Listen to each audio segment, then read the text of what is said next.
আসসালামু আলাইকুম বন্ধুরা, আশা করি সবাই ভালো আছেন। আল্লাহর রহমে আমিও ভালো আছি।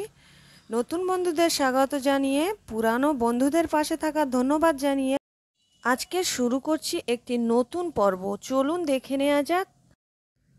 আজকের রেসিপি হলো হাতে মাখা চুনো মাছের চচ্চড়ি।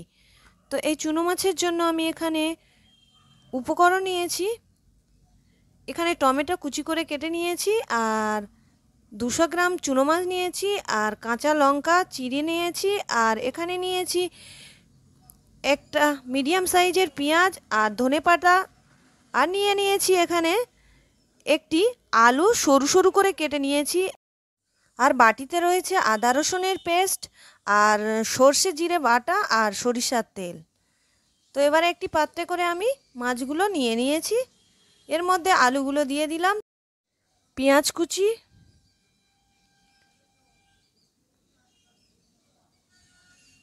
ধনেপাতা কুচি, টমেটো,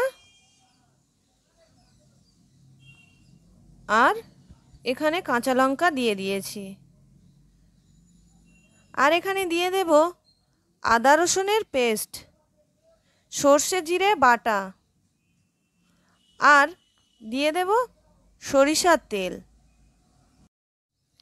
আবারও এখানে কয়েকটা গুঁড়ো মশলা যোগ করে দেব। দিয়ে দিচ্ছি স্বাদ অনুযায়ী লবণ, আর দিয়ে দিলাম ধনের গুঁড়ো 1 চামচ, লঙ্কার গুঁড়ো 1 চামচ, হলুদের গুঁড়ো 1 চামচ। কাঁচা লঙ্কা দিয়েছি তাই শুকনো লঙ্কা দিলাম অল্প করে। এগুলো এখন আমি হাত দিয়ে ভালো করে মাখিয়ে নেব। এটা যত ভালো করে হাত দিয়ে মাখাবো এই চচ্চড়ির টেস্ট ততটাই ভালো হবে, তাই আমি হাত দিয়ে ভালো করে মাখিয়ে নিয়েছি।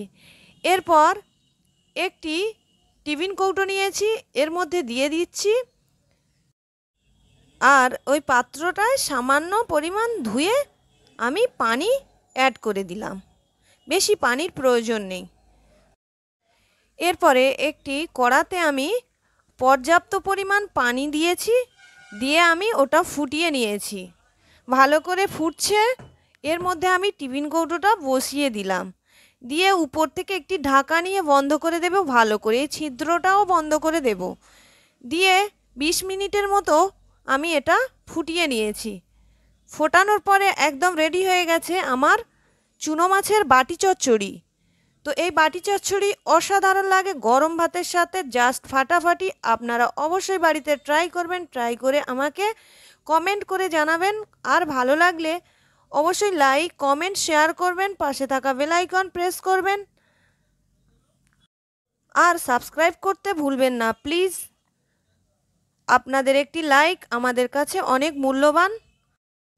আপনাদের একটি লাইক কমেন্ট আমাকে অনেক অনেক অনেক উৎসাহ দেয়, তাই প্লিজ আপনারা লাইক কমেন্ট করে দেবেন।